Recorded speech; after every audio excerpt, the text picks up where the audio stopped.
Good morning, Alice. Bati ng kanyang ina. Humikab naman siya at nagsimula ng magtimpla ng kape. Good morning po, ma. Parang bihis na bihis ka po ah. May lakad ka po ba? Umupo si Alice sa mesa ng kusina at walang ingat na hinahalo ang kanyang kape.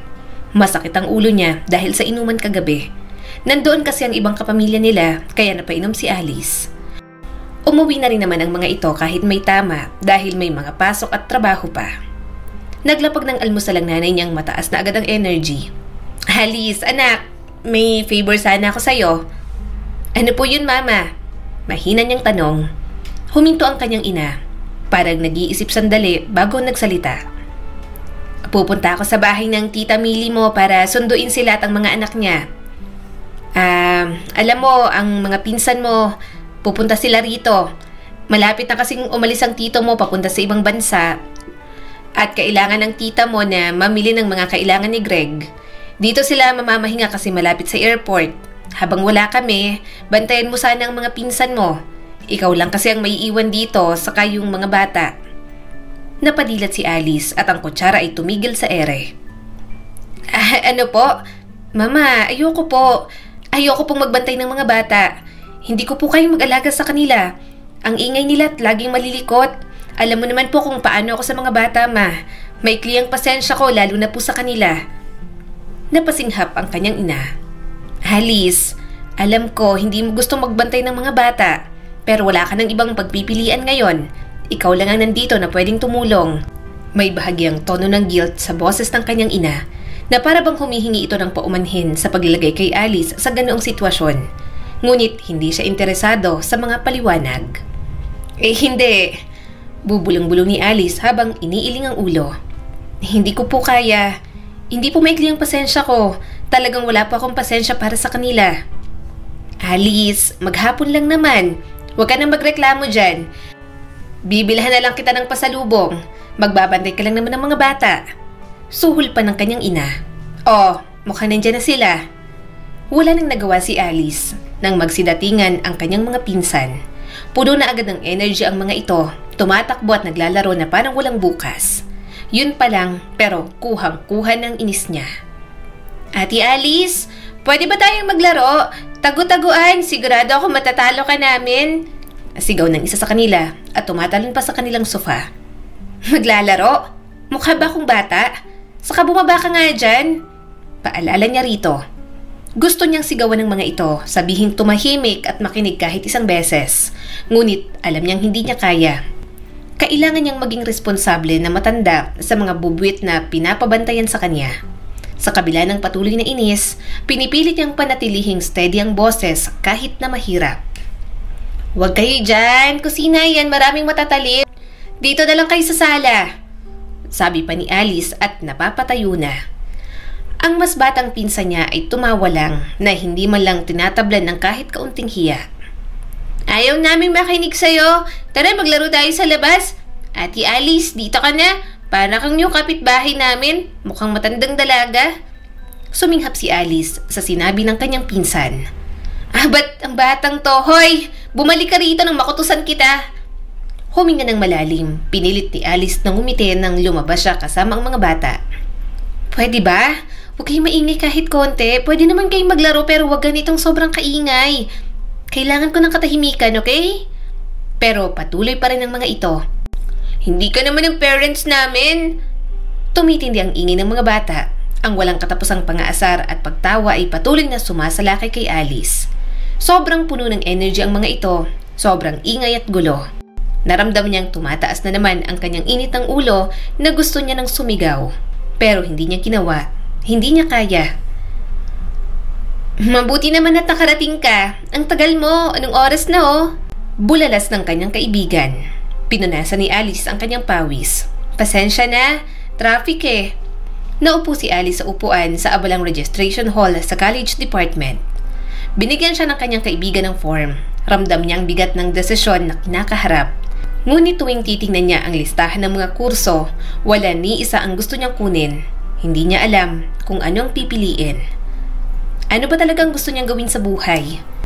Medyo kinakabahan siya sa pagpili dahil hindi naman pwedeng maging joke time ang college journey niya.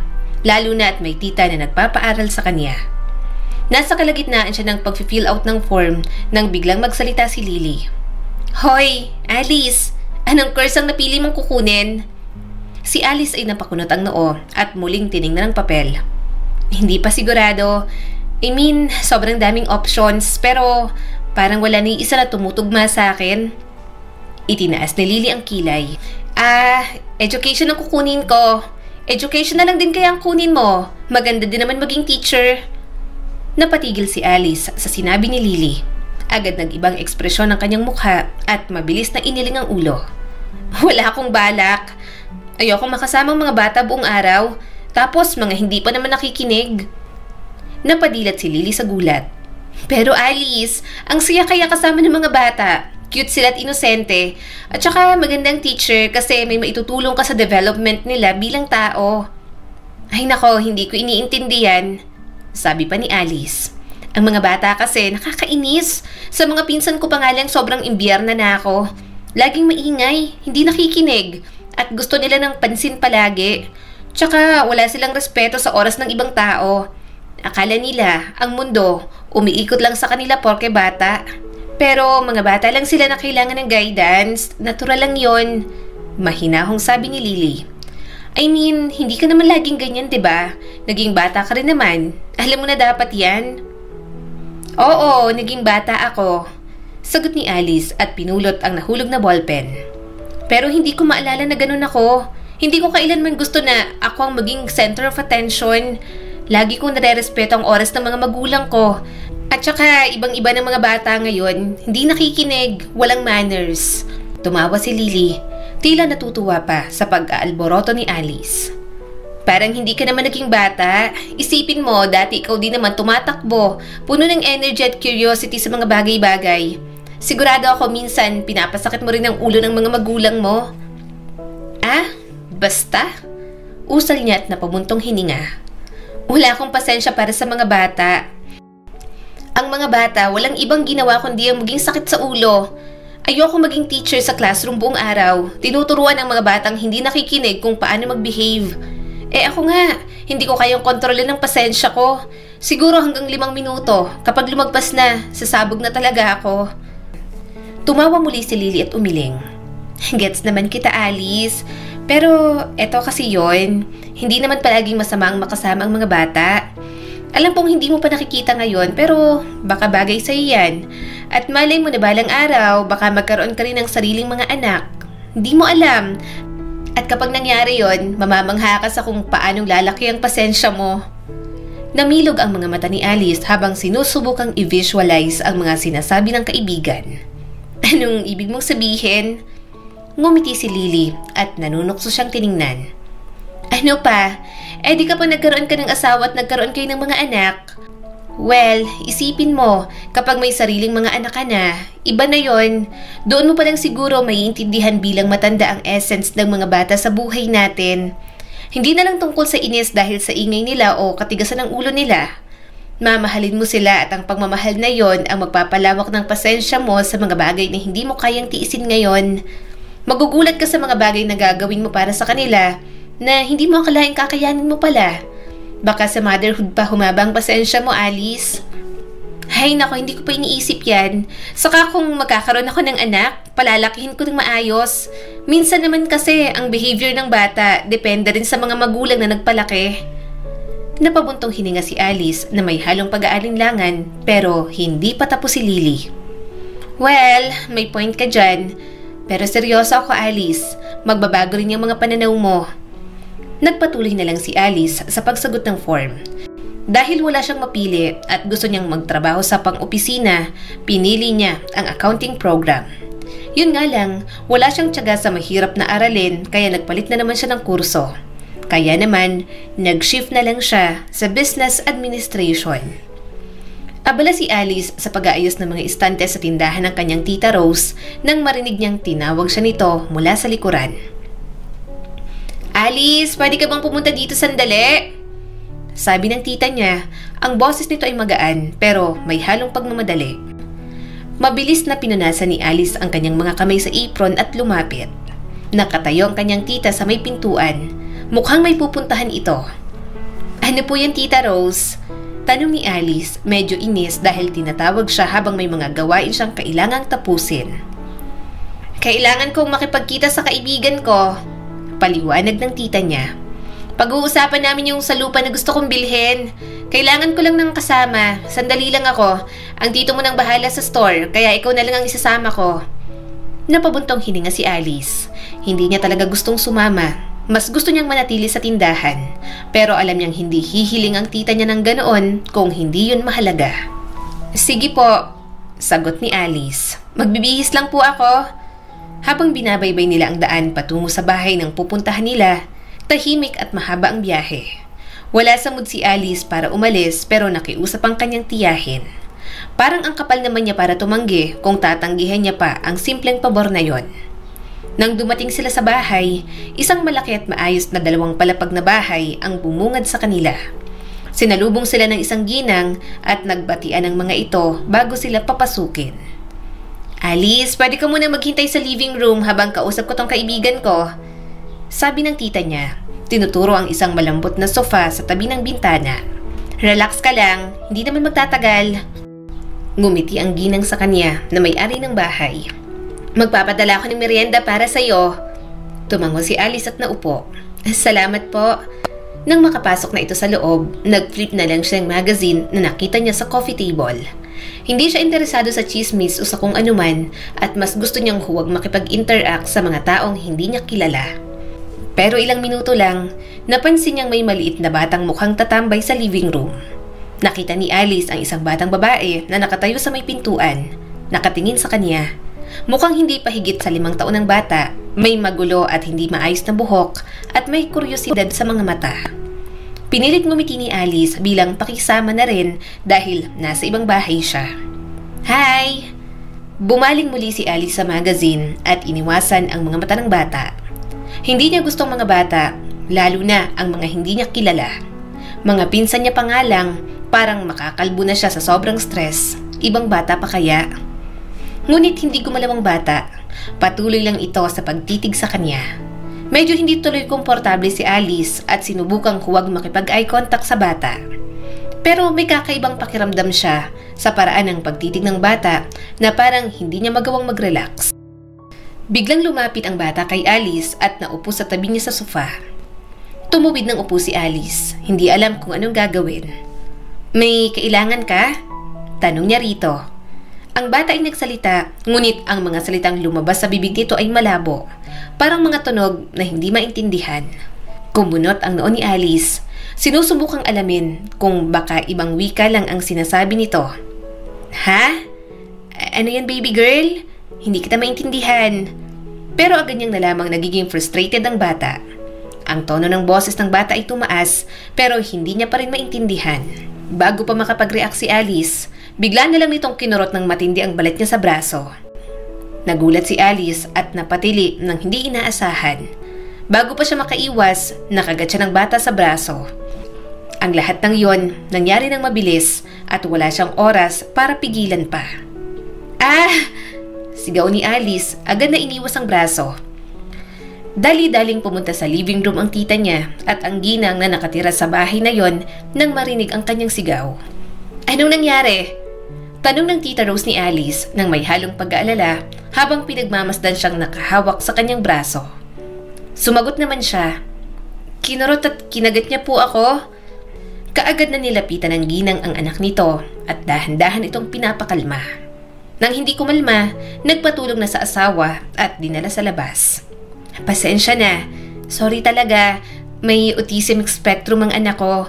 Hindi siya laging nakakaintindi kung paano makipag-communicate ng maayos o kontrolin ng mga impulses niya. Kaya nagwawala siya ngayon at nakagat ka niya. Pasensya na, Alice. Patuloy na hinahaplos ni Alice ang braso habang nararamdaman ang matinding sakit mula sa kagat. Hindi niya inaasahan na mangyayari yon sa araw na yon. Hindi siya gaanong pamilyar sa autism spectrum, pero hindi niya maitatanggi na hindi siya komportable sa buong pangyayari. Pasensya na ulit. Patuloy na nag-apologize ang ginang. Sisiguraduhin ko na hindi na ito mangyayari. Pasensya na ulit. Tumango si Alice pero naramdaman pa rin ang discomfort. Hindi niya alam kung paano sasagutin ang paghingi nito ng tawad. Okay lang po, ayos lang po ako. Habang paalis sila sa bahay, hindi na wala kay Alice ang pakiramdam ng kaba na parang tumatak sa kanyang dibdib. Sobra siyang nagulat at gaano niya man pilit na iwasan yon, hindi niya maiwasang mag-alala sa nangyari. Okay ka lang? Tanong ng kanyang tita Rose. Opo, wag naman po sana ulit na maka-encounter po ako ng ganong klaseng bata. Nasabi ni Alice habang hinahaplos ang masakit niyang braso. Labi siyang naguguluhan sa nangyari kanina at hindi niya pa alam kung ano ang mararamdaman tungkol doon. Pero isang bagay ang tiyak, hindi niya na gustong makatagpo ng ganoong bata ulit. Anong kukunin mong course, Jasmine? Tanong ni Alice sa kanyang nakababatang kapatid na tutungtong na rin sa kolehiyo. Umupo siya sa kama nito at tiningnan ang ginagawa ng kanyang kapatid. Hulaan mo anong kurso ang naisip ko. Itinaas ni Alice ang kilay. Hindi ko alam. Palagi kang interesado sa ano ba? Malay ko sa'yo. Na psychology? Ganon? Iniling ni Jasmine ang ulo at tumawa. Hindi, ang hirap-hirap nun. Niisip ko nang maging teacher, guro sa elementary. Tumigil si Alice at nawala ang ngiti. Ha? Anong teacher? May involved na bata yun sa kang daming ginagawa, di ba? Tumango si Jasmine at kumikislap ang mga mata dahil sa excitement. Oo, matagal ko nang iniisip to. Feeling ko mag-enjoy ako. Wala na akong ibang maisip kundi yun. Ano ba bang ibang kukunin ko? Yun lang ang naiisip ko. At doon ko lang nakikita ang sarili ko. Tinutok ni Alice ang mga mata kay Jasmine ng matagal. Ang utak niya'y nahihirapan intindihin ang bagong impormasyon na yon. Ikaw? Seryoso ka ba? Tanong niya pa rito. Alam kong wala ka rin pasensya sa mga bata. I mean, kailan ka huling umupo at tinulungan ng isa sa homework nila? Yung pinsan nga natin, muntik mo nang murahin ng hindi magetsang paulit-ulit mong tinuturo. Humalakak ang kanyang kapatid at dinuro siya nito. Ha, kaya pala. Ikaw nga ang mas madaling mainis kapag maingay ang mga bata at hindi ako. Sa ating dalawa, mas hindi mo kayang tumagal kapag may mga bata. Saka natututunan naman yun ate, may mga seminar naman.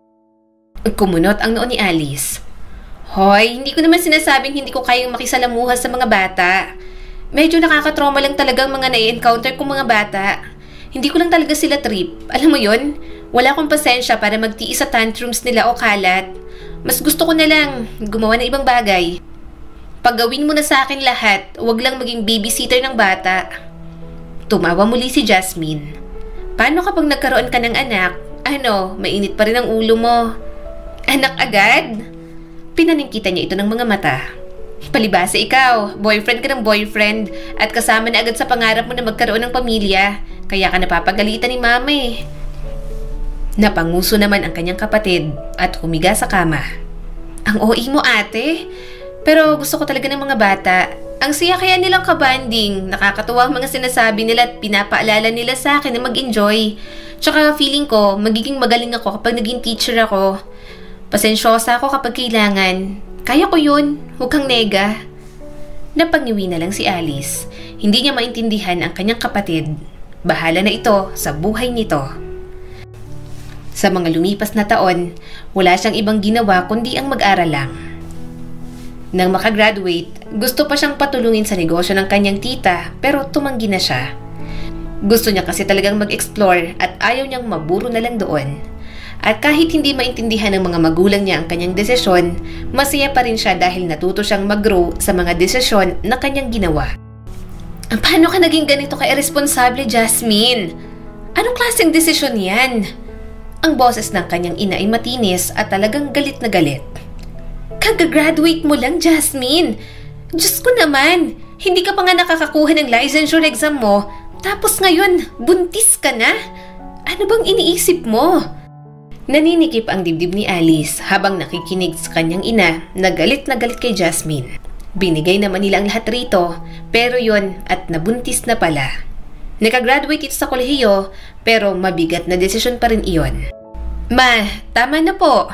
Napatayo si Alice nang makita niya ang paghila ng kanilang ina sa buhok ni Jasmine. Napangiwi siya habang pinipigilan ang mga ito. Hindi naman ganoon ang kanilang ina. Hindi ito pisikal na marahas pero kapag nasagad na ng husto, hindi na nag-aatubiling magpakita ng galit. Isinasantabi mo ang future mo para dito? Nagpatuloy ang kanilang ina at sinapo ang ulo. Alam mo ba kung gaano namin iginapang ang pag-aaral mo? Ha? Tapos ganito lang? Anong nangyari sa mga pangarap mo, Jasmine? Ano ng career mo? Wala kang kahit ano. Nagpabuntis ka na agad. Napayo ko ang kanyang kapatid. Pasensya na po. Hindi ko naman po inaasahan na magiging ganito. Huwag mo akong bigyan ng ganyang dahilan. Suminghal pa muli ang kanilang ina. Wala ka pang trabaho. Walang career at ngayon buntis ka pa. Hindi ka muna tumulad sa ate mo na nagtrabaho agad pagka-graduate. Ano ba yung boyfriend mo? Pananagutan ka ba? Nanginginig ang boses ni Jasmine at may halong pagkapahiya at desperasyon. Opo, pananagutan niya naman daw po ako. Sabi niya tutulungan niya raw po ako. Sinabi niya rin po sa mga magulang niya tungkol dito. Narinig ni Alice ang pangungutya ng ina. Oh, syempre nandyan siya. Galing siya sa mayamang pamilya, hindi ba? Syempre, mag-aako siya ng responsibilidad. Maswerte ka na siya ang nakabuntis sa'yo. Pero hindi ibig sabihin, hindi ako magagalit sa ginawa mo. Hindi ka nag-iisip. Napabuntong hininga si Alice. Narinig niya na ang tungkol sa kasintahan ni Jasmine. Isang tahimik at seryosong lalaki mula sa isang pamilyang may kaya. Teacher din at principal ng skulang magulang. Mama, please. Mahinang sabi ni Jasmine. Alam ko po nagkamali ako pero sisikapin ko pong itama. Hindi ko po hinihingi na patawarin mo po ako agad pero sana po maintindihan nyo. Kasi nandito na po. Mahal niya naman din po ako at handa po siyang panagutan ng baby namin. Napailing ang kanyang ina. Dapat magpasalamat ka, Jasmine. Mayaman siya. May connection ng pamilya niya. Maraming resources. Swerte ka na iniisip ka pa niya. Paano kung magbago ang isip ng boyfriend mo na yan? Dapat mag-isip ka kung paano nito maaapektuhan ang buhay mo. Inisip mo ba na gusto ko to para sa'yo? Nagpatuloy ang mga salita ng kanyang ina sa kapatid niya. Patuloy lang naman na nakikinig si Alice. Mabuti na lang talaga may disiplina siya sa kanyang sarili. Kapag mayroon siyang goal, yun lang ang kanyang iniisip. Ayaw niya rin kasi na magmamadali at padalos-dalos ang desisyon. Gusto ni Alice na pag-iisipan muna ang lahat. Kaya nang makilala niya ang napangasawa niyang si Mateo, alam niyang walang magiging problema. Nang kinasal siya, wala siyang kahit na anong pangamba. Lahat ng mga ginagawa nila sa buhay ng kanyang asawa, talagang pinagpaplanuhan nila ng mabuti. Mateo, tawag niya sa kanyang asawa pagkahiga sa kama. Naiisip mo na ba ang tungkol sa pagkakaroon ng baby? Inilapag nito ang ginagawa at ibinigay ang buong atensyon sa kanya. Baby? Aba, syempre naman. Iniisip ko na yan. Ikaw lang ang hinihintay ko mag-open up dahil ikaw naman ang magdadala. Maganda rin na magkaanak tayo para maging ganap na talagang pamilya. Dahan-dahang ngumiti si Alice sa sagot nito. Talaga? Gusto mo na? Hindi ko akalain na ako pang magtatanong nito. Pero sa tingin ko, gusto ko na rin magkaroon ng baby. Bakit? May problema ba kapag nagkaroon tayo ng baby? Tanong pa ng kanyang asawa. Muling tumawa si Alice, ngunit ngayon ay medyo pilit. Alam ko, parang nakakatawa, di ba? Hindi lang talaga ako yung tipo ng tao na mahilig sa mga bata. Alam mo naman kung gaano ako kabilis mag-init ang ulo. Hindi mahabang pasensya ko, lalo na sa mga bata. Tumingin siya kay Mateo at bahagyang nag-init ang kanyang pisngi sa hiya. Hindi ko talaga kaya makisalamuha sa mga bata. Madali ako mairita. At palagi kong naiisip na baka hindi ako maging matyagang ina sakaling magkaroon tayo ng anak. Hinawakan nito ang kanyang kamay. Pero hindi ka naman masamang tao, Alice. May mga tao talaga na ayaw sa mga bata. Pero kapag nagkaroon na tayo ng baby, baka iba na rin siguro ang maging tingin mo. Hindi ka lang magbabantay ng anak ng iba. Atin na yun eh. Tayo ang mismong gumawa. Saka nandito naman ako. Magiging balanse lang tayong dalawa para sa magiging mga anak natin. Tumingin si Alice sa kanilang mga kamay na magkahawa. Dahan-dahang niyakap ang kanyang mga daliri sa kamay ni Mateo. Hindi talaga siya pabor sa mga bata, lalo na kung mga sutil at hindi marunong makinig. Ngunit nasa yugto na siya ng kanyang buhay na may bago na siyang binubuong pamilya. Kaya nang mabuntis si Alice, pareho silang naging masaya ni Mateo. Pareho silang naging maingat sa kanyang kalagayan para walang maging problema. Nang maipanganak ni Alice si Carlos, masaya siya na healthy naman ito at walang problema. Napakagwapo naman itong si Carlos, sabi ng kanyang ina habang hiniheli ang anak niya. Manang-mana sa mama, mas kamukha mo kaysa sa asawa mo. Mahina naman siyang tumawa. Kaya nga po, napansin din po namin yan ni Mateo. Medyo nagtatampo nga po na parang halos sa akin naman ang lahat. Nginitian siya ng kanyang kapatid. May kalaro ng anak ko ate. Parang dati lang ayaw mo sa mga bata. Ngayon may sarili ka ng anak. Hahaba ng pasensya mo niyan. Crucial pa naman kapag mga ganyang edad. Kailangan bantayan palagi. Talagang puyat kong puyat para sa baby. Sinabi mo pa, Jasmine. Medyo nakaka-overwhelm na. Nanay na ako ngayon. Pero masaya rin naman ako. Masaya akong nabiyayaan ako ng anak. Sabi ni Alice at pinagmamasdan si Carlos. Hay nako, medyo nag-gain ako ng weight at sobrang stress nung nagbubuntis. Lalaki pa lang anak namin. Mababawi pa naman yan. Natatawang sabi ng kanyang kapatid. Maganda naman ang lahi natin. Tama ka dyan. At swerte naman tayo sa mga asawa natin kaya okay lang yan. Segunda pa ni Alice.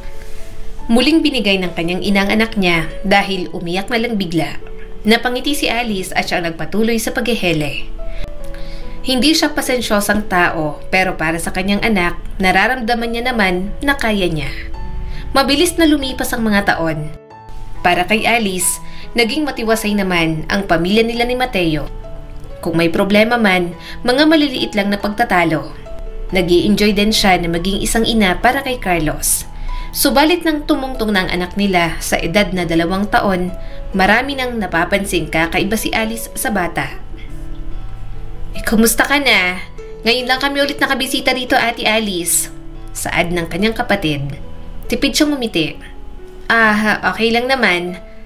Magkatabi sila sa upuan sa labas. Ininom ni Alice ang kanyang iced tea habang pinapanood ang kanyang 2 taong gulang na anak na si Carlos na naglalaro ng tahimik sa bakuran.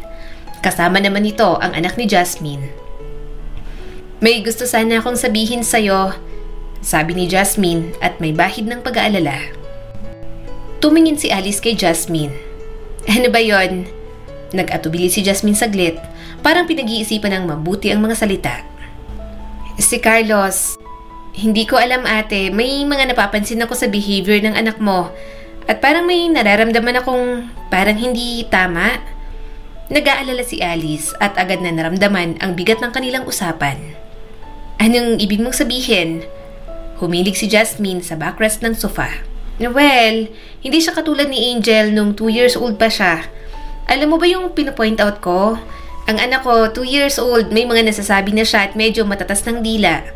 Pero tong pamangkin ko, hindi pa siya nagsasalita ng maayos at kapag tinatawag ko siya, hindi siya tumitingin sa akin. Sa'yo rin naman, di ba? May kirot na naramdaman si Alice sa kanyang dibdib. Napansin niyang hindi sumasagot si Carlos tulad ng ginawa ng pamangkin niya noon sa edad na yon. Pero tinatanggal niya yon sa kanyang isipan.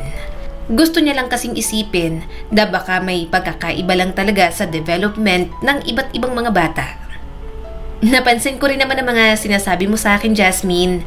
Pinag-uusapan na rin namin yan ni Mateo dahil marami na rin nga ang nakakapansin. Mahinang sabi ni Alice. Hindi masyadong nagsasalita si Carlos at hindi siya tumitingin sa mga mata katulad ng ibang mga bata. Parang malayo siya.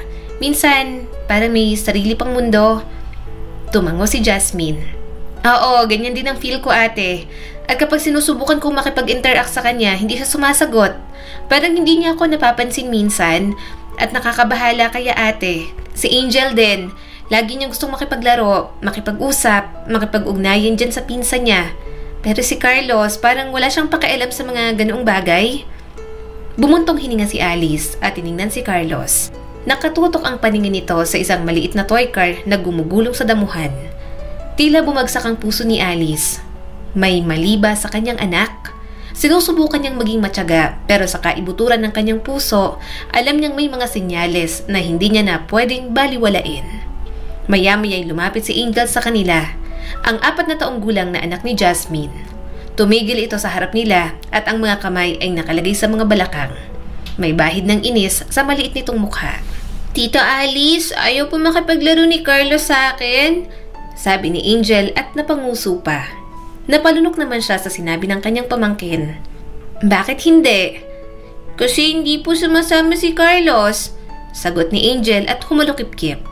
"Tinatawag ko po siya na makipaglaro sa akin pero hindi po siya tumitingin sa akin. Patuloy lang po siya naglalaro mag-isa.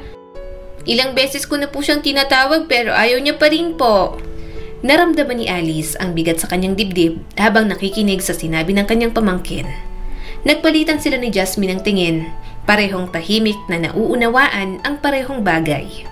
Marahang tumayo si Alice, nilapitan niya si Carlos at lumuhod sa tabi nito. Tinawag niya ang pangalan ni Carlos pero hindi ito tumingin. Patuloy na gumagalaw ang mga kamay ni Carlos sa toy car na paikot-ikot sa lupa. "Anak, makikipaglaro ang pinsan mo. Bakit ayaw mo?" tanong niya kay Carlos. Hindi na naman ito muling sumagot. Bumalik na lang si Alice sa upuan at napabuntong hininga. "Ate Alice, feel ko, hindi lang isang face yan sa isang bata," saad ng kanyang kapatid. Hindi siya nagsasalita. Hindi siya tumitingin sa mga mata at parang wala siyang pakialam sa pakikipag-socialize. Bahagyang napayuko si Alice. "Ayokong aminin, pero ngayon nakikita ko na ito ng malinaw. Iba si Carlos at hindi ko alam kung anong gagawin ko." Kinagat ni Jasmine ang labi. "Alam mo, hindi ako doktor, pero mukhang may kailangan tayong patingnan sa anak mo. Baka may problema sa development niya. Mas maganda na maipa-check up mo para alam natin kung saan ang problema ng pamangkin ko." Namumuo ang mga luha sa mga mata ni Alice.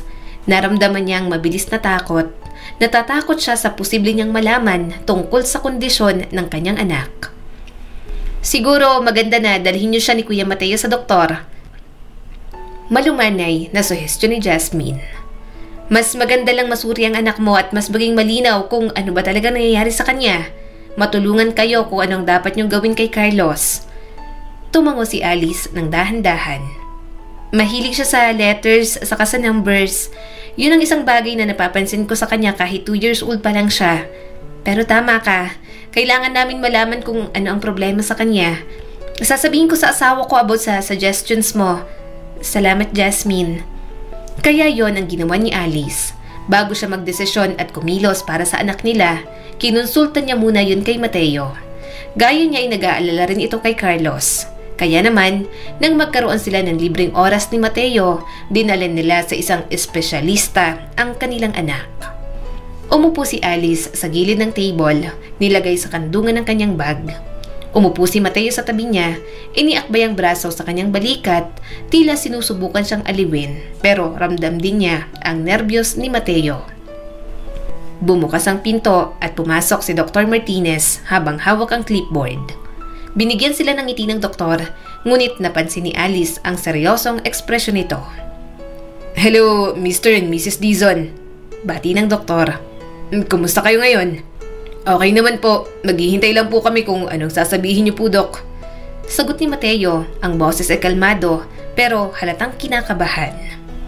Tumango si Dr. Martinez at umupo sa harap nila. "Nagawa na namin ang pagsusuri at ito na po ang mga resulta ng mga tests."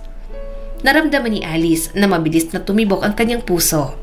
Nagpalitan sila ng tingin ni Mateo. Hinawakan nito ang kanyang kamay. "Matalinong bata si Carlos, ha?" panimula ni Dr. Martinez. "May special skill siya na makapag-recognize agad ng mga letter at numbers at early age. Sa katunayan, ang mga yun ay symptoms ng hyperlexia level 1. Ibig sabihin, mayroon siyang advanced na kakayahan sa pagbabasa at pag-recognize ng mga letters. Hindi mahirap para sa kanya yon at mas makikita nyo na kapag lumalaki na siya." "Hyperlexia?" tanong ni Alice. "Magandang balita po ba yon?" Umiling si Dr. Martinez. "Actually, hindi dahil may mga bad effects ang pagkakaroon ng hyperlexia. Sa kaso rin ni Carlos, nagpapakita rin siya ng mga senyales ng Autism Spectrum Disorder o ASD. Alam kong nakakabigla ang diagnosis sa anak ninyo. Ang autism, iba-iba ang outcome sa mga bata. Sa kaso ni Carlos, mukhang nasa mas magaan naman siyang bahagi ng spectrum. Unlike sa iba na sobrang hirap talagang i-handle. Parang binuhusan ng malamig na tubig si Alice. Napansin niya ang ilang pagkakaiba kay Carlos, tulad ng kung papaano ito nahihirapan sa pakikisalamuha sa iba, kung paano hindi laging tumutugon kapag tinatawag ang pangalan, o kung paano ito madalas maglaro ng mag-isa.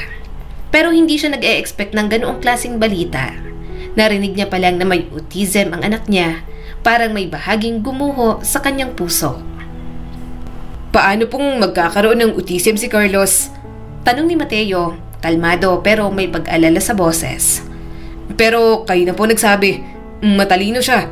Ang advance po niya sa pagbabasa at pagbibilang. Iyon ang isa sa mga bagay tungkol sa hyperlexia. Ipinaliwanag ni Dr. Martinez ng mahinahon. Ang mga batang may hyperlexia ay madalas mayroong interes sa mga letters at numbers. Isang espesyal na kakayahan, pero maaari ring makasama, lalo na sa behavior niya at socialization. Doon na pumapasok ang pagkakaroon niya ng ASD. Nakaapekto ang autism sa pakikasalamuhan niya sa iba, sa paraan ng komunikasyon, at kung paano niya nakikita ang mundo. Maaaring mahirapan si Carlos sa mga social cues, at maaaring may mga paulit-ulit na ugali o malalakas na interes, gaya ng sabi ko kanina, sa pagbabasa. Nag-isip ng mabilis si Alice. Hindi niya maiwasang alalahanin ang mga pagkakataon na naiirita si Carlos kapag nagbabago ang routine nito o kapag nahihirapan itong tumingin sa mga mata niya. Iniisip na lang niya yon bilang bahagi ng edad o personalidad ni Carlos. Pero ngayon, parang iba na ang tingin niya sa lahat. Ano pong ibig sabihin nito para kay Carlos?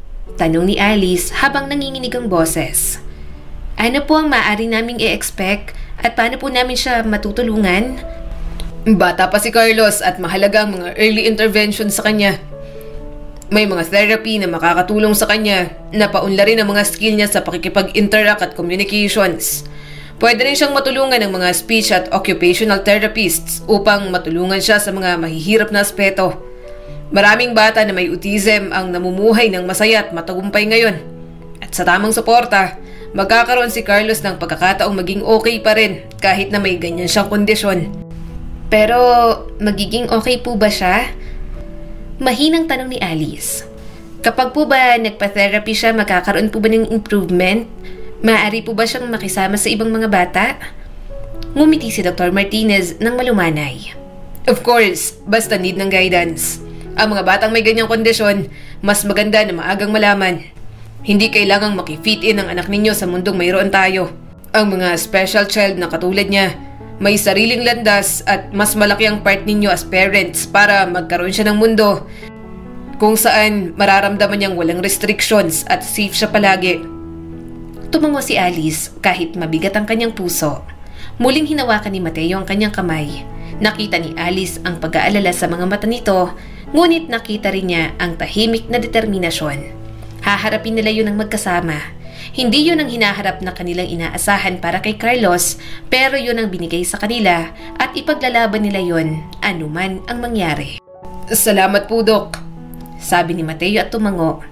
Tumango lang si Alice, sinusubukang maging kalmado. Pero sa loob, iba na ang lahat. Mahirap ang tatahakin nila at bago pa sa kanyang lahat.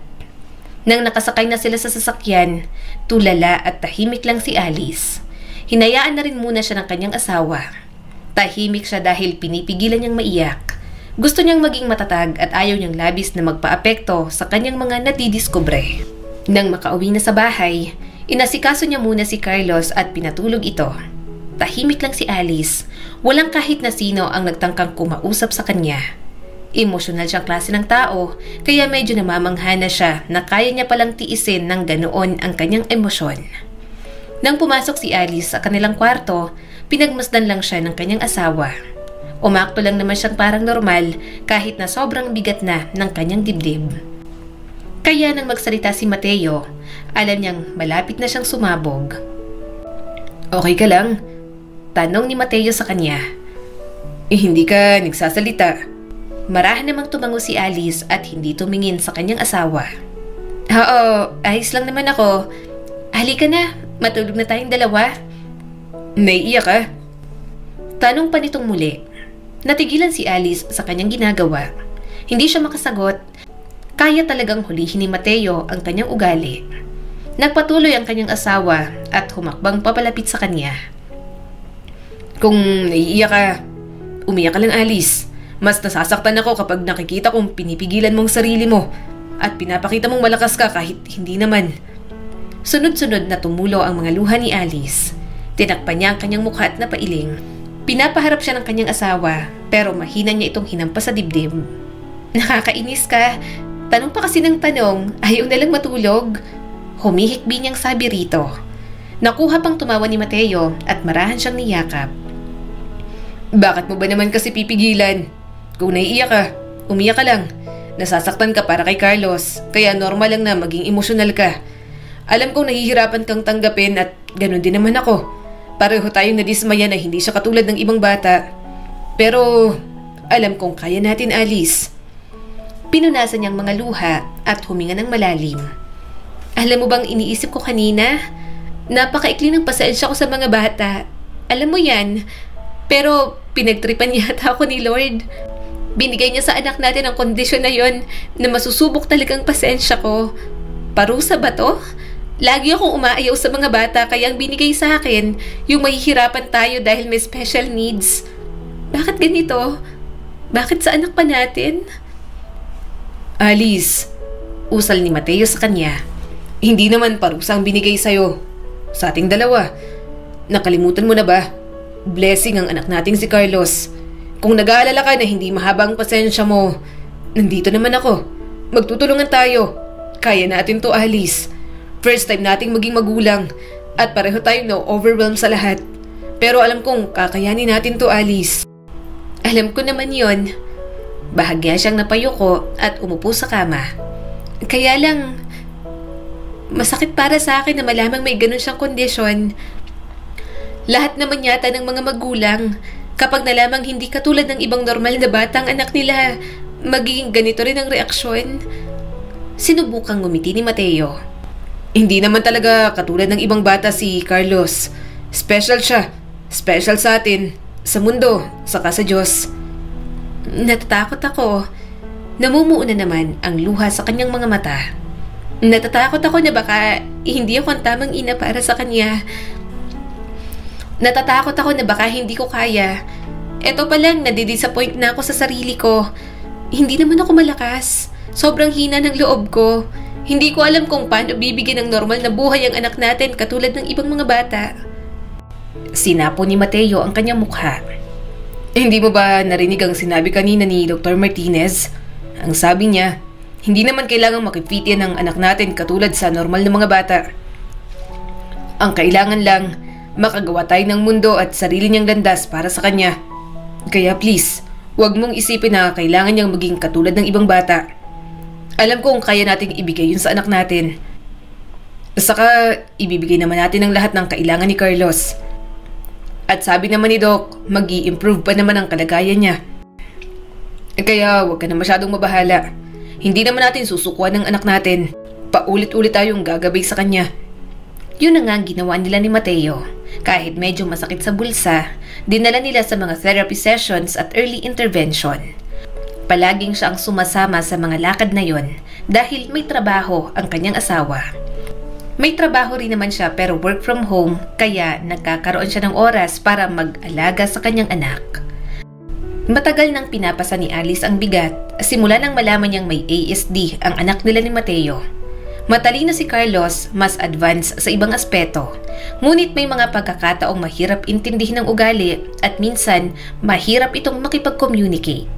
At habang tumatagal, napapansin na rin iyon ng ibang tao na malalapit sa kanila. Bakit ba ganyan ang anak ninyo ni Mateo? Hindi masyadong nakikipag-usap sa amin. Sabi ng kanyang mother-in-law. Napatingin si Alice sa kanyang mother-in-law pagkatapos ng tanong na yon. Bahagya siyang kinabahan, lalo na iilan din lang naman ang nakakaalam ng kondisyon ng kanilang anak. Pumunta po kami sa espesyalista, sabi ni Mateo. At nalaman po namin na may hyperlexia siya at autism po, ma. Sandaling natahimik ang paligid at parang bumulusok lang sa hangin ang mga salita ng kanyang asawa. Tinutok ni Alice ang mata sa mga ekspresyon ng kanyang in-laws. Sinusubukang basahin ang mga mukha, ngunit ang katahimikan ay parang napakalakas. Hyperlexia? Ulit naman ng kanyang father-in-law. At autism? Ano ba ang mga yun? Opo, sagot ni Mateo at ipinaliwanag ang kondisyon ng anak nila. Iyon po ang dahilan kung bakit may problema po sa socialization ng anak namin ni Alice. Pero mabait naman po siyang bata at dinadala po namin siya sa mga therapy sessions na nakakatulong naman po sa kanya para mag-improve. Ramdam ni Alice ang bigat ng paningin ng mga ito sa anak nila ni Mateo.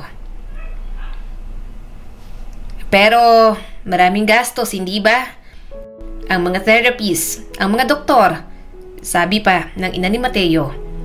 Kung effort nang binibigay para sa pag-alaga ng anak, mas triple pa pag ganyan ang kondisyon. Sumigunda naman agad ang tatay ni Mateo. Ang pagpapalaki ng bata na may special needs, nangangailangan ng maraming oras, lakas at pera. Sigurado ba kayo na handa kayo para sa ganitong klase ng commitment? Naninikip ang dibdib ni Alice at nararamdaman niyang namumula ang kanyang mga pisngi. Nilunok niya ang sakit at naghintay na hindi magpatalo sa nararamdamang pagkabigo. Hindi lang yun tungkol sa mga salita, kundi ang ibig sabihin na parang may kulang sa anak niya, na parang pasanin ito sa kahit na sino kapag dumating ang araw, na magiging problema ang anak niya at kailangan pa yung ayusin para maging angkop sa ibang tao. Tumingin siya kay Mateo, umaasa na mararamdaman nito ang kanyang hinagpis. Walang pag-aalinlangan namang inabot ni Mateo ang kanyang kamay at mahigpit na hinawakan iyon. Tumingin si Mateo sa mga magulang nito nang walang pag-aalinlangan. Wala naman po kaming ibang choice kung hindi ang maging handa. Handa po kami. Alam namin na mahirap pero gagawin po namin ang lahat para kay Carlos. Kaya rin naman po kami nagtatrabaho para sa anak namin. Sinisigurado po namin na makukuha niya lahat ng suporta na kailangan niya. Bumangon ang puso ni Alice sa pasasalamat kay Mateo.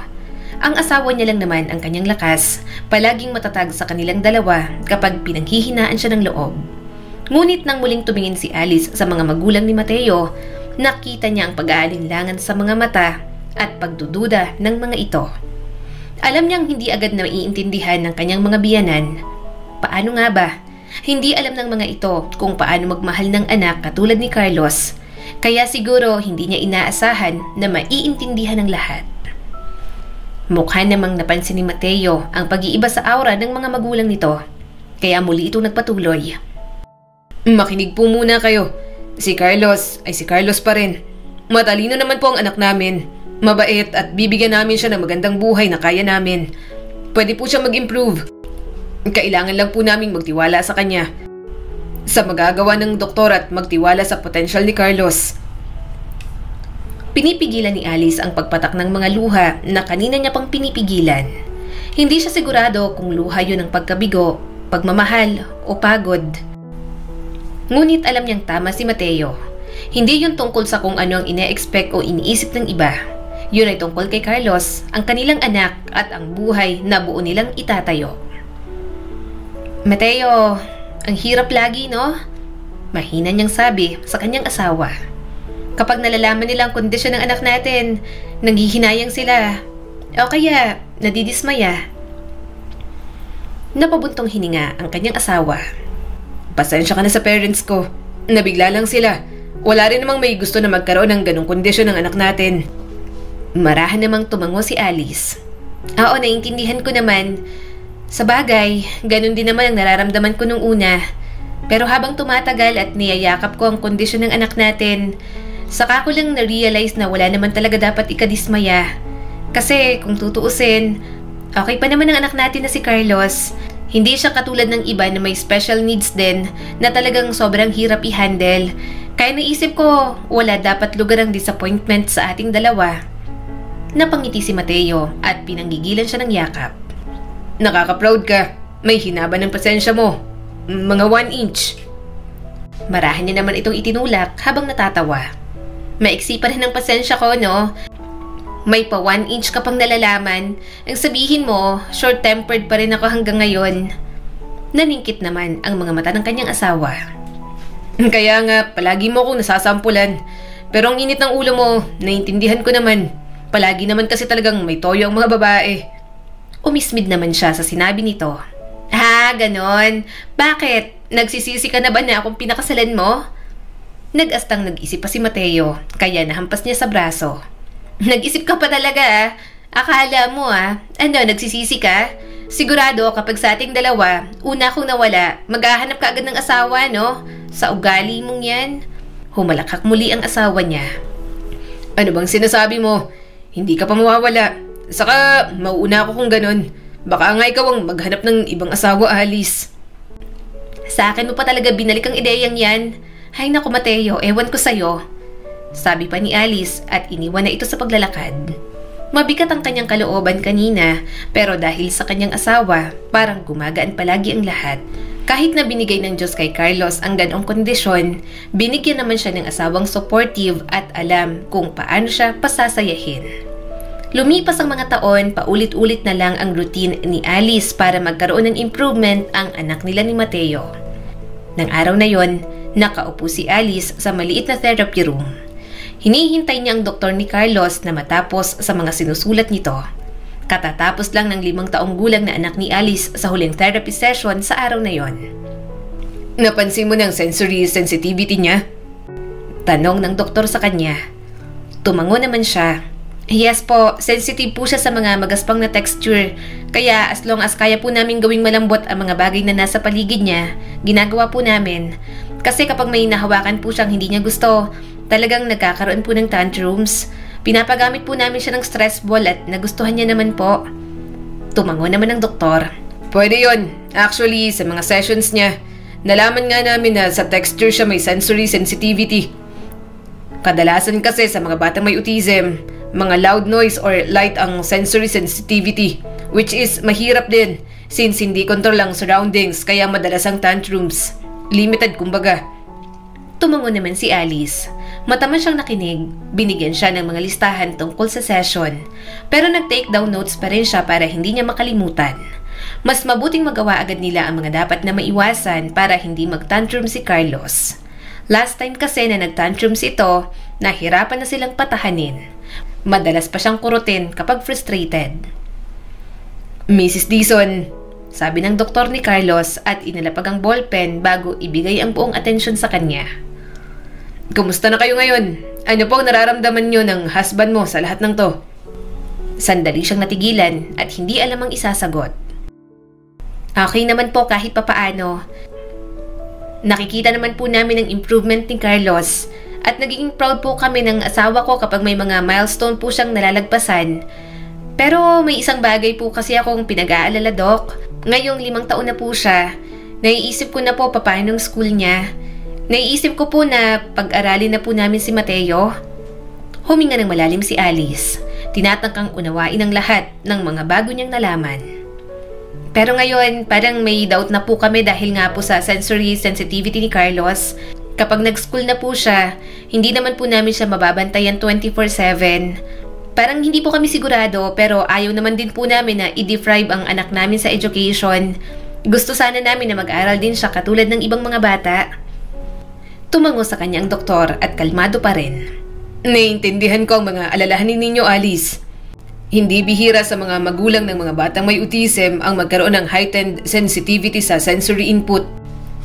Sa katunayan, marami sa mga magulang ang may parehong challenge, katulad ninyo ni Mr. Dizon.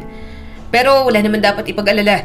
Magaling ang ginagawa niyong pagsuporta kay Carlos, kaya hindi siya madedeprive sa pag-aaral niya. Bahagyang nakahinga ng maluwag si Alice. Gusto po kasi talaga namin na pumasok siya sa school.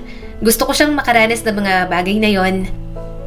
Gusto ko rin po sana siyang tingnan kung paano siya sa school since ini-improve nga po ang socialization skills niya.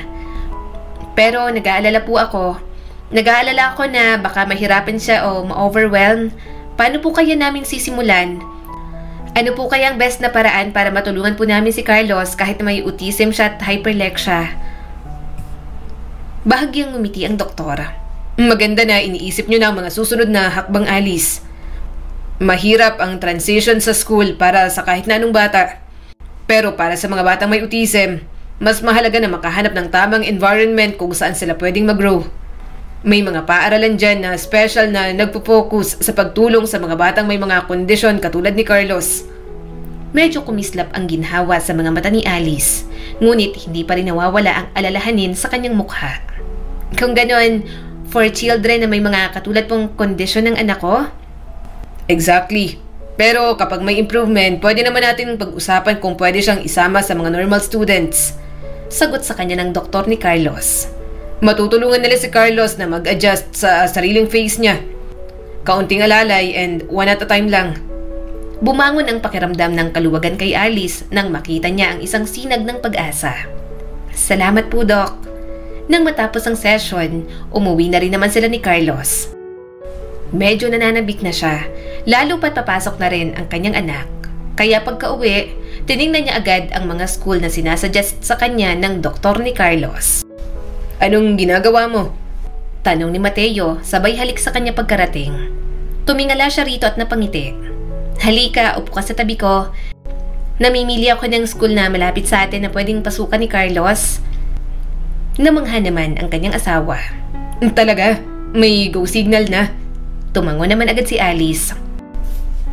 Oo, at baka may chance nga rin na pwedeng masama sa normal classes si Carlos dahil maganda naman ang improvement niya sa mga sessions.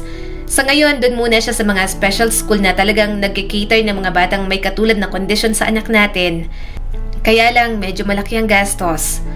Okay lang ba? Nabibigatan na ba tayo? Napangiti naman si Mateo at yumakap sa kanyang bewang. Siyempre hindi. Kaya pa naman. Kumikilos pa tayo. Kaya kahit malaki ang gastos, bahala na. Para naman sa anak natin ang ginagawa natin. Gumuhit din ang ngiti sa mga labi ni Alice. Kaya pa. Sige, basta para kay Carlos. Saka, ano nga pala, tama yung napansin sa anak natin. May sensory sensitivity siya sa mga texture naman. Ayaw niya sa mga magagaspang na texture, kaya kapag may nahawakan o naramdaman siyang ganon, may possibility na magtantrum siya. Siguro dapat iwasan natin yon lalo na kapag lumalabas tayo. Para naman matiwasay ang pamamasyal natin kapag kasama siya. Ano pa ba? Teka, titingnan ko ang notes ko. Natigilan si Alice sa pagkakwento nang makitang nakapangalumbaba lang ang kanyang asawa. Nakatitig lang si Mateo sa kanya at namumungay ang mga mata. Tumaas ang isang kilay niya at matamang tiningnan ng asawa. Anong problema mo? Pagod ka na ba? Tanong ni Alice. Napangiti si Mateo at napailing. May iniisip lang. Ano naman? Hinalikan siya nito sa mga labi. Ang swerte ko sa'yo, Alice. Salamat na ikaw ang naging ina ng anak natin. Mabuti kang ina. Bahagya siyang napayuko. Malayo pa ako sa pagiging mabuting ina. Marami pa rin akong takot. Marami pa rin akong pagkukulang. Pagkatapos ng araw na pag-aalaga at pag-aasikaso kay Carlos, makikita ko pa rin ang sarili ko na magrereklamo sa lahat ng hirap pagdating sa anak natin. Normal naman kasi yun, Alice. Hinawakan ni Mateo ang kanyang kamay. Normal mapagod ka at magreklamo. Ang mahalaga, bumabangon ka pa rin. Nabibigyan mo pa rin ng energy ang sarili mo na magpatuloy para sa anak natin. Kaya proud na proud ako sa'yo. Salamat, Alice. Namuo ang mga luha niya. Natawa si Mateo at hinila siya para yakapin. Wala na lang ibang ginawa si Mateo kundi paiyakin siya. Gayunpaman, masaya rin siya na napapaluha siya ng ganoon ng kanyang asawa dahil sa pagpapahalaga nito sa kanya. Halika na anak, punta na tayo sa event. Marami kang makikilala ron. Nakangiting sabi ni Alice. May event para sa mga taong may autism ng araw na yon. Pinilit niyang makasama si Carlos dahil maganda rin naman sa socialization skill nito. Naglalakad na sila papunta sa harap nang may bumunggo sa kanyang dalaga. Muntik na siyang mawala ng balanse. Mabuti na lang at nabawi ni Alice. Nang tingnan niya ang dalaga, bahagya siyang natigilan. Halatang may autism din ito. Pamilyar sa kanyang dalaga, pero hindi niya matandaan kung saan niya ito huling nakita. Alice, teka, ikaw ang pamangkin ni Rose, hindi ba? Nakangiting tanong ng ginang sa kanya. Napangiti si Alice. Po, ako nga po. Kumusta po kayo? Okay naman. Hindi ko ina-expect na makikita kita dito. Parang dati lang, kinurot at kinagat ka pa nitong anak ko. This is Andrea. Dalaga na siya ngayon. Nakangiting sabi nito sa kanya. Sinong kasama mo? Nandito rin kayo para sa event? Marahang tumango si Alice at bagyang dinala sa harap niya si Carlos. Opo, may anak na po ako at may autism din siya. Muling napatingin si Alice sa dalaga. Parang dati lang, inis na inis siya kay Andrea dahil sa ginawa nito sa kanya. Hindi niya gustong intindihin ng excuse na may autism lang ito dahil sa ginawang behavior. Ngayon, mapaglaro talagang tadhana. Sino ba namang mag-aakala na magkakaroon din siya ng anak na mayroong autism? Talagang kapag Diyos ang kumilos, ibibigay palagi ang mga bagay na hindi inaasahan. Maya-maya'y nagsimula na rin naman ang event. May mga activity na rin naman para sa mga bata, kaya hinayaan na muna ni Alice. Sinasamahan naman ni Mateo ang anak nila. Nanatili na lang siya sa tabi ng ginang na si Rona na kaibigan ng kanyang tita Rose. Pareho nilang pinagmamasdan ang mga anak nila. Hindi pa rin talaga siya makapaniwala na pareho na nilang pinagdadaanan ang pagiging magulang ng mga anak na may autism. Alam mo ba, nang makagat ka ng anak ko noon at kurutin, hiyang-hiya ako sa'yo. Nagagawa yun ng anak ko dahil lang sa frustration niya sa mga bagay-bagay sa paligid niya. Ipinaliwanag ko, pero alam kong hindi mo maiintindihan dahil wala ka naman sa posisyon ko noon. Huminga ng malalim si Rona. Alam mo, ang mahirap sa ating mga magulang ng mga batang may special needs. Ang hirap nilang ipakilala sa mundo. Not in a way na nakakahiya, pero in a way na hindi natin mapapaintindi sa iba ang kondisyon nila. Hindi agad nakasagot si Alice. Totoo yon. Mulat na ang ilan, pero may mga tao pa rin talagang may masasabing masama sa mga anak nila. Na para bang hindi katanggap-tanggap na mabuhay ang mga ito dahil kakaiba sa lahat. Sorry po, impulsive reaction lang din po siguro. Idagdag pa po talaga na maikli ang pasensya ko sa mga bata. Malungkot na napangiti si Alice. Pero ngayon po, naiintindihan ko na. Mayad lang po ang sa anak ko pero mahirap pa rin talaga. Tumingin sa kanya si Ron at ngumiti. Okay lang, naiintindihan ko ang reaksyon mo noon. Wala rin naman ako sa lugar para husgahan ka dahil hindi mo naman alam. Hindi ko po akalain ang bilis ng panahon, sabi ni Alice at muling sumulyap sa dalaga. Si Andrea po, dalagang-dalaga na. Mahirap po ba? Tumango si Rona, mabilis na tumingin kay Andrea na tahimik na nanonood ng mga activity sa event. Oo, mahirap. Mas mahirap kaysa sa inaasahan ko. Pero responsibilidad ko siya. Anak ko si Andrea. At kahit gaano pa siya katanda, kailangan ko pa rin siyang alagaan. Mahirap iwanan. Mahirap ipagkatiwala sa iba. Pinagmasdan niya si Carlos. Naisip ni Alice na paano kung lumaki na ito at tumanda na sila ni Mateo? Paano kaya nila gagabayan ang anak nila? Ano kaya ang magiging daloy ng buhay nito sa future? Yon ang mga bagay na palaging ikinakatakot ni Alice. Bumuntong hininga si Alice at sumandal sa upuan. Ganon din po ako kay Carlos. Hindi ko po maiwasang isipin kung ano mangyayari sa kanya sa hinaharap. Bata pa siya pero ano po ang mangyayari kapag tumanda na siya? Paano kung hindi na po namin kaya ng asawa ko pero kailangan niya pa rin po ng guidance? Parang nakakatakot po talagang iwanan. Huminga ng malalim si Rona. Alam ko ang nararamdaman mo. Nang bata pa si Andrea, nag-aalala din ako. Nag-aalala pa rin ako araw-araw. Hanggang ngayon, biruin mo, ang mga kasing edad niya sa amin may asawa na. Pero siya, wala pa. Wala pa siyang sariling buhay at matanda na kami ng asawa ko. Parang ang relasyon namin sa anak namin, isang long-time commitment na hindi kailanman matatapos. Hindi mo iniisip ang pagtatapos kasi walang katapusan. Parang isang paglalakbay na walang dulo, walang finish line. Ganon alang palagi ang nararamdaman namin ng asawa ko. Pagod na po kayo? Parang nakakahiyang magreklamo. Nakaya niyo po pero ako parang gusto ko na pong sumuko. Nanginginig ang boses ni Alice at mabilis niyang pinunasan ng luha na muntik ng pumatak. Tumingin si Rona sa kanya at ang mga mata ay puno ng pag-unawa. Mapapagod ka, Alice. Dumaan na kami dyan. Lalo na nung bago pa naming nalamang may autism si Andrea. Ang pagpapalaki ng mga anak na may special needs, lalo na kung sila'y matanda na, kakainin ng lahat ng lakas ninyo, Alice. Pero mayroon kang matututunan mula sa lahat ng sakripisyong gagawin mo. Matututo kang maging matyaga at magbigay ng oras at presensya sa mga paraang hindi mo akalain. At hindi ka mag-isa dito. Laging may mga suporta, kahit na minsan mahirap hanapin. Isipin mo na lang na binigay sa'yo si Carlos kasi alam ng Diyos na kaya mo. Dahan-dahang tumango si Alice at tinanggap ang mga salita ni Rona. Narinig niya na yun dati mula sa kanyang asawa.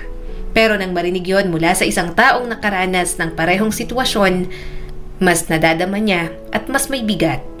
Hindi lang basta payo mula sa isang libro ang ibinibigay ni Rona. Mula iyon sa taon ng karanasan, mula sa isang malalim at hindi matitinag na pagmamahal ng isang magulang para sa isang anak. Siguro, nakakakabalang po. Mahal na mahal ko po si Carlos at ayoko magkulang ako sa kanya. Pero, paano kung isang araw, magising na lang po ako na sobrang pagod na ako at hindi ko na matugunan ang pangangailangan niya? Nanginginig ang boses ni Alice. Ang takot sa hindi tiyak na hinaharap ay nag-aalab sa kanyang puso. Malumanay nang umiti si Rona at ang mga mata ay puno ng malasakit. Naiintindihan ko, pero marami ka nang naibigay kay Carlos, Alice. Ang pagmamahal na ibinibigay mo sa kanya ay sapat na, kahit na parang sobrang hirap sa bawat araw. At kapag napagod ka, matuto kang sumandal sa iba. Kailangan mo rin ng suporta. Nandiyan ang asawa mo, sa mga kaibigan, pamilya at mga profesional na nakakaintindi sa pinagdadaanan natin. Tumingin si Alice kay Andrea. Nag-aalala ka po ba kay Andrea? Kung ano ang magiging kinabukasan niya? Ay nako, araw-araw. Pag-amin ni Rona at ang boses ay may halong emosyon. Pero alam mo, natutunan kong okay lang ang mag-alala. Hindi ibig sabihin na labis ang takot ko ay sumusuko na ako. Ginagawa ko na lang na maging masaya sa mga maliliit na bagay. Kapag nakikita kong may progress si Andrea, kahit gaano kaliit, alam kong sulit naman lahat ng ginagawa namin ng asawa ko. Nakaramdam si Alice ng kapanatagan sa kanyang dibdib. Sa maliliit na progress ng anak ko, natutuwa rin po ako. Tama, sabi ni Rona. At tandaan mo na lang na walang perpektong paraan para maging magulang sa kanila. Sa mga katulad nila, tayong mga magulang ay may sariling paraan, tulad ng ginawa namin kay Andrea. Huminga ng malalim si Alice. Tinatanggap ang ginhawa sa mga salita ni Rona. Nakaramdam siya ng munting pag-asa. At oo, magiging mahirap maging magulang para kay Carlos, pero alam niyang kakayanin nila ng asawa niya, katulad ng palaging sinasabi sa kanya ni Mateo. Parang ang lalim ng iniisip mo. May problema ba, Alice? Tanong ng kanyang asawa. Lumingon siya rito at matamang tumingin. Pinag-iisipan ko lang na 5 taon na naman si Carlos. Malaki na siya. May improvement na rin naman sa mga therapy niya. Oo nga, may improvement na naman si Carlos. Malaki na siya. Anong gusto mong sabihin? Tumaas ang mga kilay ng kanyang asawa. Sandali siyang hindi nakaimik. Pinag-iisipan pa rin ang isasagot niya kay Mateo. Gusto kong magkaroon ulit tayo ng anak. Baby number 2, ganon. Napangiti naman si Mateo at mabilis na humiga sa tabi niya. Gusto mo? Halika na, gawin na natin. Umalpas naman ang tawa sa bibig ni Alice. Teka lang, ang atat mo naman. Mag-usap muna tayo. Marami pa rin akong pinag-aalala. Gaya ng ano? Kunot noon na tanong ni Mateo. Sumagot naman agad si Alice. Kailangan kong magpa-consult. May worry kasi ako na baka may autism na naman ang magiging anak natin. Sure na rin natin na magiging okay. Kung sakali kasi na 2 may health condition sa anak natin, baka mabaliw na ako. Mahihirapan din tayong mag-alaga. Marahang tumango ang kanyang asawa. Ikaw ang bahala. Kung anong desisyon mo, susuportahan naman kita. Pero bakit mo biglang naisipan na gusto mong magkaroon tayo ng isa pang anak? Ang totoo, nakuha ni Alice ang ideyang yon sa setup ng pamilya ni Rona. Sa pamilya ng mga ito, isa lang ang may autism at lahat ay normal na. Nakikita niya rin na may malasakit at mahal ng mga kapatid si Andrea. Gusto niya rin sana ng ganoon para kay Carlos. na kung sakaling hindi na nila kaya ni Mateo, may mga kapatid pa rin na maiiwan kay Carlos. Kilala mo si Tita Rona, di ba? Tanong ni Alice sa kanyang asawa. Tumango naman si Mateo. Oo, bakit? Anong meron sa kanya? Wala naman, pero gusto ko lang kasi ng structure ng pamilya nila. 3 ang anak niya, si Andre lang ang may autism. Tapos yung 2, okay na. Ang maganda pa sa mga kapatid ni Andrea, nakikita na mahal nila at pinapahalagahan ng kapatid. Gusto ko sana, ganun ang pamilya natin. Yung hindi lang tayo ang iintindi kay Carlos, may mga kapatid din siyang makakaunawa sa kanya. May munting pag-asa sa boses ni Alice. Gumuhit ang ngiti sa mga labi ni Mateo at hinaplos ang kanyang kamay. Sige, kung yan ang gusto mo. Sige, magpa-consult ka muna. Naiintindihan ko ang takot mo kaya alam kong ayaw mong magpadalos-dalos. Nakahinga ng maluwag si Alice at sumandal sa dibdib ng kanyang asawa. Hindi na muna nila plinano na sundan noon si Carlos dahil masyado silang overwhelmed sa naging kondisyon ng panganay nilang anak. Pakiramdam nila, hindi nila kayang alagaan kahit anong effort nila. Kaya lahat ng atensyon at pangangailangan, ibinigay nila kay Carlos. Nang makita niyang pamilya ni Rona, mas lalo siyang na-push na magkaroon ulit ng mga anak. Gusto niya rin na lumaki ang pamilya nila para mas marami ang magmamahal kay Carlos.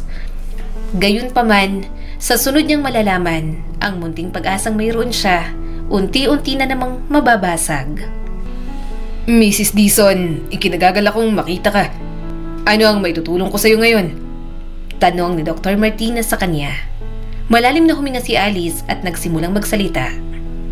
Dr. Martinez, iniisip kong magkaroon ulit ng pangalawang baby.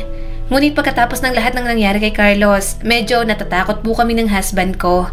Kailangan ko pong malaman, posible bang magkaroon po kami ng isa pang anak na walang autism? Tumango si Dr. Martinez, ang ekspresyon ay puno ng pangunawa. Naunawaan ko ang worries ninyong mag-asawa. Ang panganib na magkaroon ka ng isa pang anak na may ASD, mas mataas kung mayroon ka ng anak na may ganito. May 20% na baka magkaroon kayo ulit ng anak na may autism. Parang bumagsak ang puso ni Alice.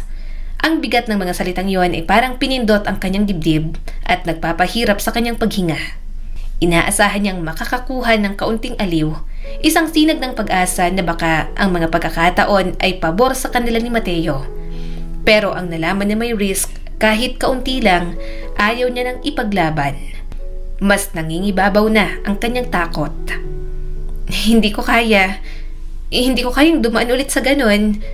Bulong ni Alice at namumuo ang mga luha na pilit niyang pinipigilan. Simula po nang ma-diagnose po ang anak namin na may ASD at hyperlexia, marami na pong nagbago sa buhay namin ng asawa ko. Ang mga therapy, ang patuloy na pag-aalala, ang mga titig mula sa mga estranghero na hindi naman po maintindihan ang kalagayan ng anak namin. Hindi ko po alam kung may lakas pa po kami para harapin ulit ang lahat ng yon. Tumango naman ang doktor sa kanya. Walang masama sa nararamdaman mo. Ang parenting journey kasamang isang anak na may ASD ay maaring maging mahirap. Pero may mga unique joys pa rin naman na hindi maiintindihan ng ibang tao. Gayunpaman, mahalaga na gumawa ka ng mga desisyon kung saan ka komportable. Tumango si Alice at mariing napalunok. Gusto ko pong magkaroon ng isa pang anak, Dr. Martinez. Gusto ko pong maranasan na magkaroon po ng anak na walang health condition. Parang hindi na po namin kakayanin ng asawa ko kung magkakaroon pa po ng autism ang pangalawa. Si Dr. Martinez ay nag-isip sandali bago muling nagsalita. Naiisip mo na bang genetic counseling? Mas magkakaroon kayo ng informations ng asawa mo tungkol sa mga partikular na risk. Umiling naman si Alice. Hindi pa po, Doc. Okay. Sabi pa ng doktor.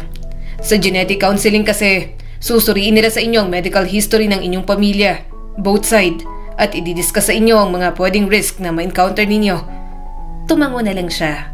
Pinakinggan pa ang ibang sinabi ng doktor sa kanya. Habang si Alice ay umaalis sa klinik ng araw na yon, isang halo ng mga emosyon ang umuusbong sa kanyang dibdib. Pag-asa, takot, at kulang katiyak ang opsyon. Yun pa lang ang nararamdaman niya, pakiramdam niya ay susuko na siya. Inamin din ni Alice sa kanyang sarili na mahina talaga siya, lalo na sa mga mabibigat na desisyon. Nang makauwi si Alice, tahimik lang siya. Nag-iba ang kanyang mood ng araw na yon. Siguro, hinahayaan niya lang na maramdaman ang lungkot at pagkabigo. Hinahayaan niya muna ang sarili na tanggapin na hindi lahat ng nakikita niya sa paligid pwede na rin sa kanila ni Mateo. Tahimik ka. May problema ka ba? Tanong ni Mateo sa kanya. Umiling naman si Alice at naghanda na sa paghiga sa kama. Okay lang ako. Kumain ka na ba? Kumain ka na sa ibaba. Sorry, nauna na ako. Pagod na kasi ako. Mauuna na ako sa paghiga ha. Hindi na sumagot ang kanyang asawa na abala sa pagbibihis. Napapikit na lang si Alice at pinilit ang sariling matulog. Ilang sandali pa, naramdaman niyang tumabi si Mateo. Bagong ligo ito at pumailalim din sa kumot. Hindi ito nagsalita at basta na lang siyang niyakap mula sa likod. Maya-maya'y hindi na rin ito nakatiis. Anong nangyari sa pagpapakonsulta mo? Malambing na bulong nito sa kanya. Kumusta ang asawa ko? Hindi agad siya nakasagot, nanginginig ang mga labi ni Alice. Natatakot siya na baka kapag sinagot niya, bigla na lang siyang umiyak doon. Ayaw na ayaw niya pa namang umiiyak sa harap ni Mateo. Ayaw niyang ipakitang mahina siya, lalo na kapag tungkol sa anak nila at sa kanilang pamilya. Mas lalong humigpit ang yakap ni Mateo. Alice, sumagot ka. Kilala kita. Tumatahimik ka kapag may problema. Sige na, sabihin mo na kung anong nangyari. Makikinig ako. Ayoko.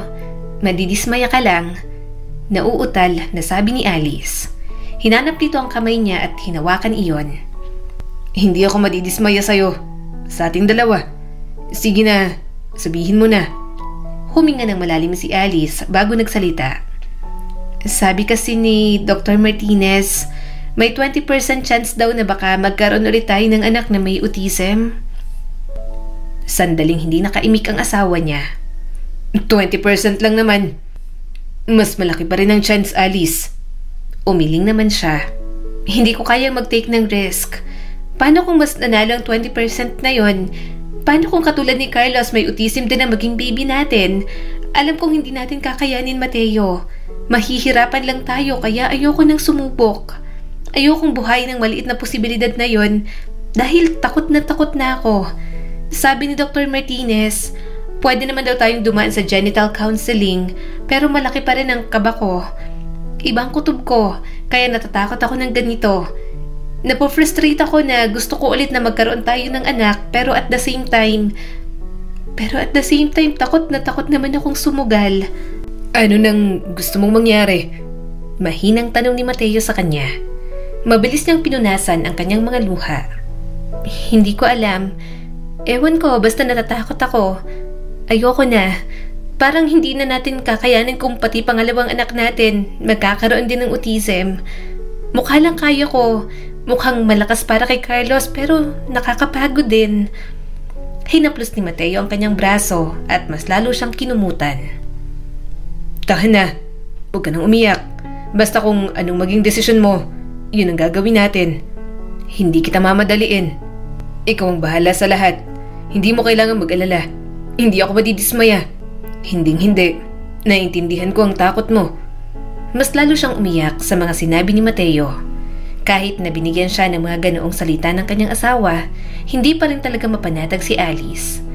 Parang ang daming nakabitin ng mga desisyon dahil sa mga pangamba na kanyang nararamdaman. Gusto niya lang naman maging masaya at maayos ang lahat sa pamilya nila.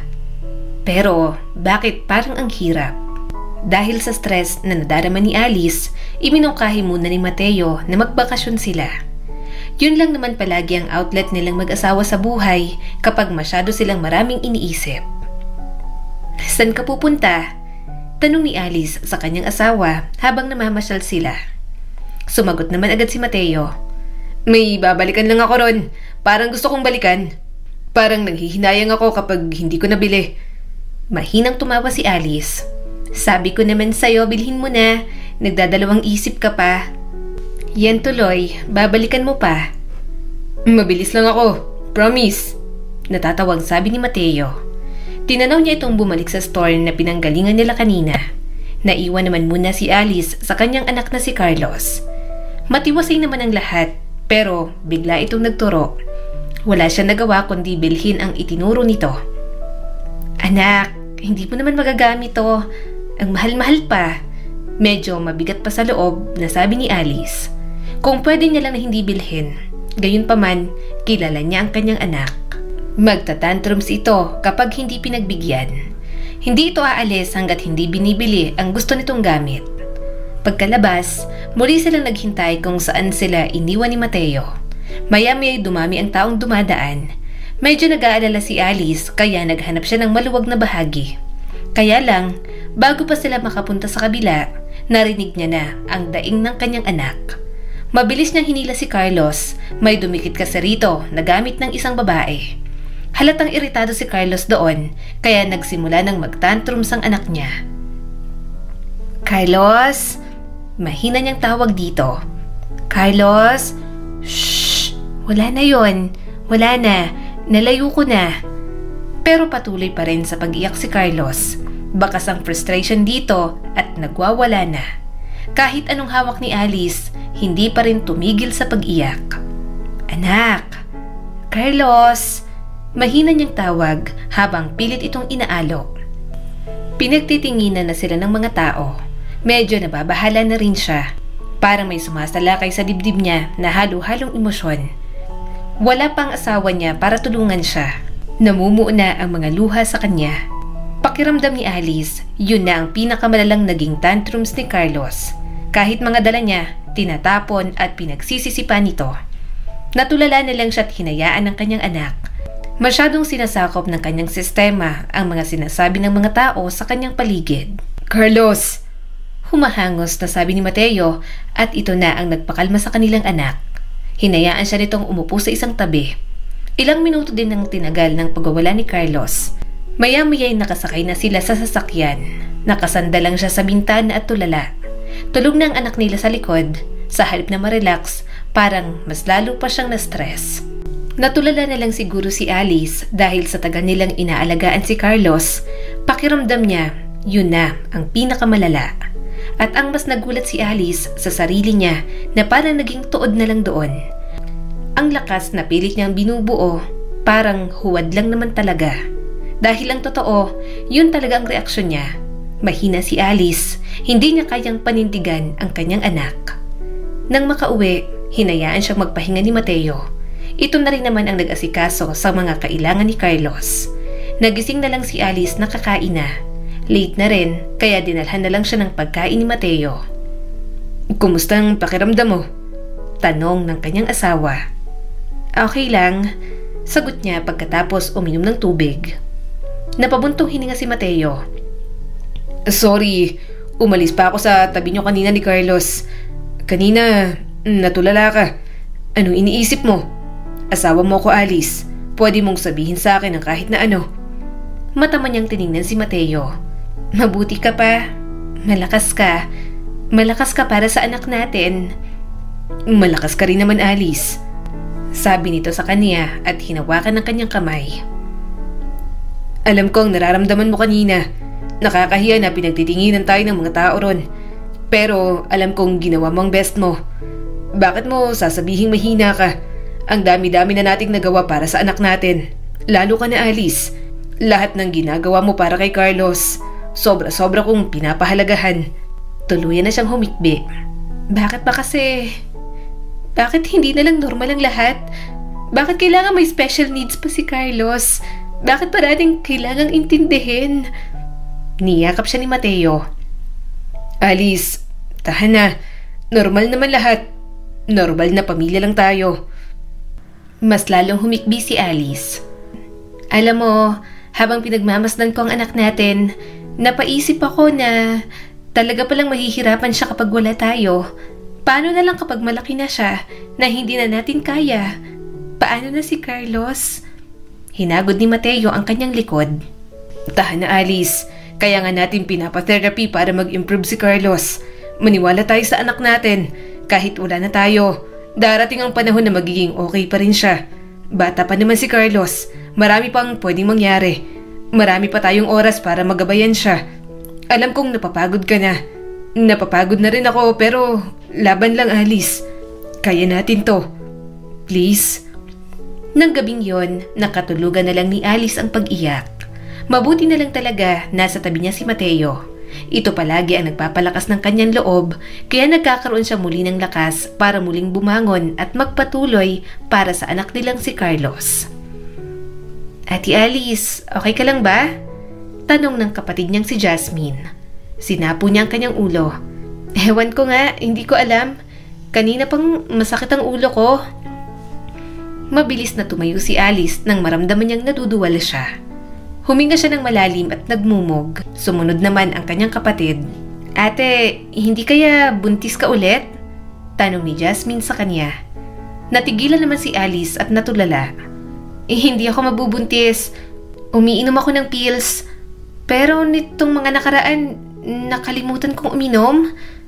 Natawang kanyang kapatid. Congratulations, Ate Alice. Buntis ka na ulit. Saglit na natulala si Alice. Hindi pwede. Kumunot ang noo ni Jasmine. Bakit naman hindi pwede? Ate, blessing yan. Hindi niyo plinano pero gumawa ng paraan si Lord para ibigay sa inyo. Naging emosyonal agad si Alice. Hindi mo kasi naiintindihan. Takot kami ni Mateo na magkaroon ng pangalawang baby dahil may chance na baka may autism ulit.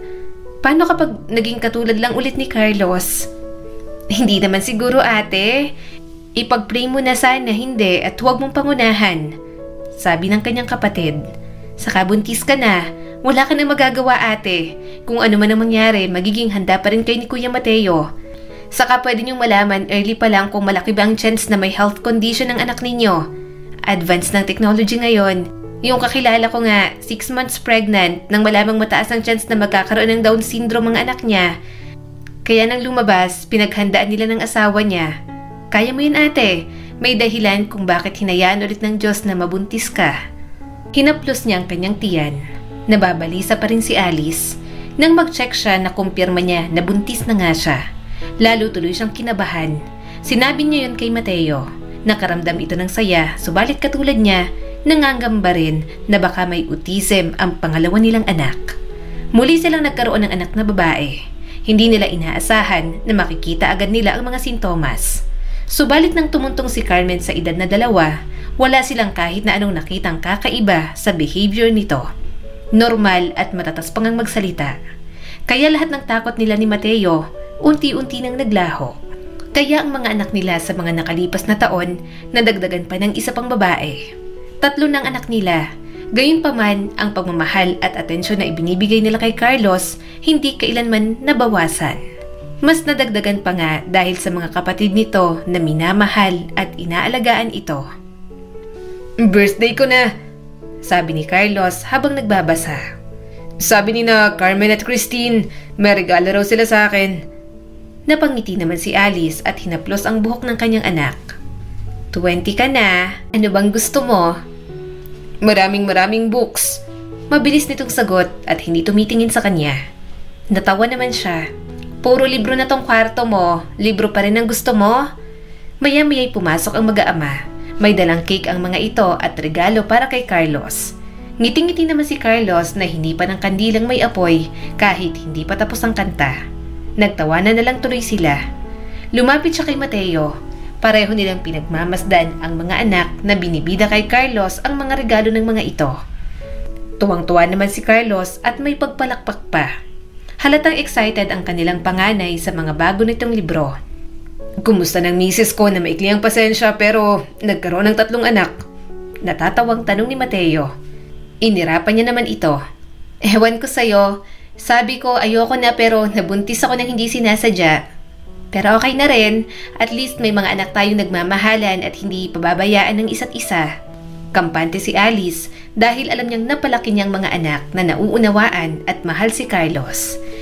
Kaya kahit anong mangyari, mawala man sila ni Mateo, mawawala na ang takot nila na baka walang maiwan kay Carlos na sobrang espesyal sa kanilang pamilya. Ang kwentong ito ay nagpapaalala sa atin na mas malakas tayo kaysa sa iniisip natin.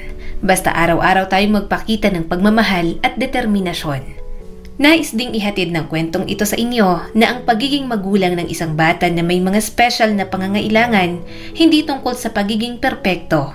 Ito ay tungkol sa pagpili na maging malakas para sa kanila kahit na sa pinakamahirap na araw pa. Muli, ito po si Skylar Guro at sana may bago na naman kayong natutunan sa kwento natin ngayon. Maraming salamat po.